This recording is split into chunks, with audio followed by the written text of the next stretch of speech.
It's Dave Hodge at Focus here. Just thought I'd run through a few pointers regarding using the contouring tool within Focus. It always depends on the underlying image that you're contouring.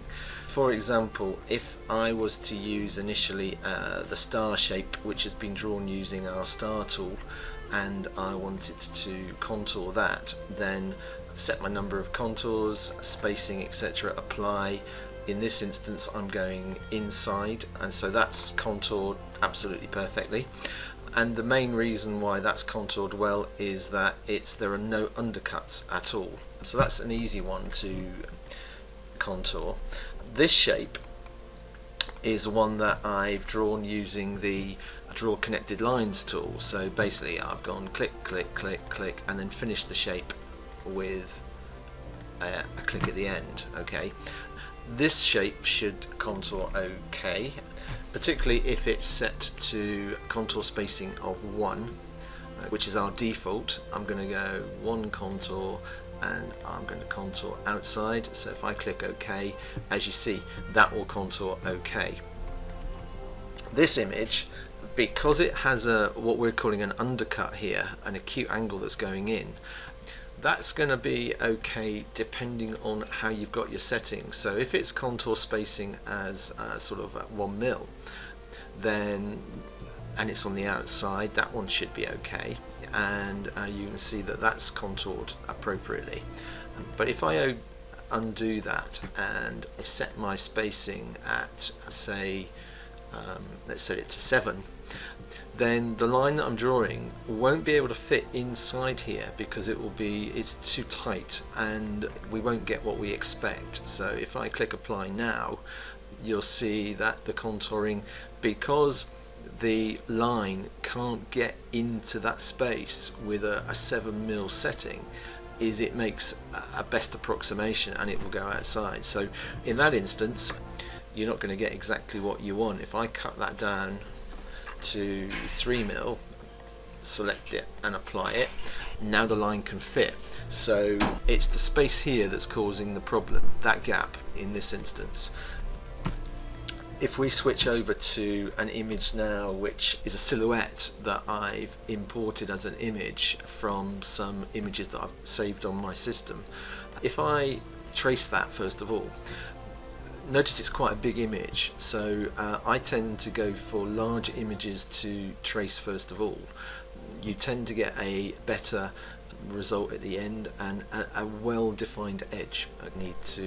First of all we need to image trace, so I've selected it, I've gone trace for DXF, trace my image, and let's move the original out of the way, let's delete that one. Now we've got a smooth function here, so the smooth function will allow me to smooth out some of the lines. That sometimes works well, sometimes doesn't. It's a case of experimenting to see what's good and what's bad. So now I've got my image which has been traced and I'm going to attempt to contour that.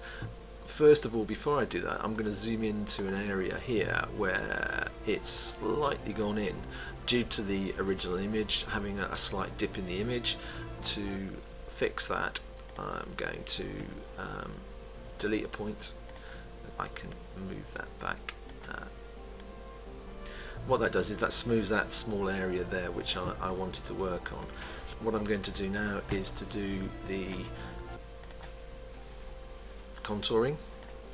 The contour spacing we've got set to 2 there, and then apply, and as you can see we've got a pretty good trace of that one. Let's undo that and go back in and move the setting up.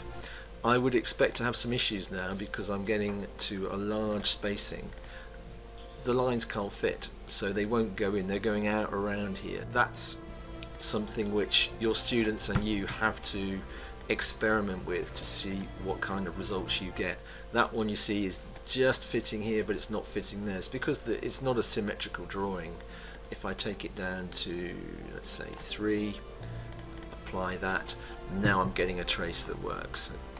It's done its best to trace that image there because there's a little let's go over and select it, because there are some additional points here that need to be ironed out. you know, that's why the original trace or the original contouring has gone slightly skew-if. It's all to do with the underlying image, which the technology will do its best.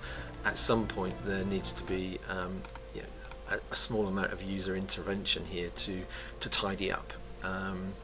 I liken it to sort of using a bit of glass paper at the end of a woodworking job where you want to get the finish as you want it.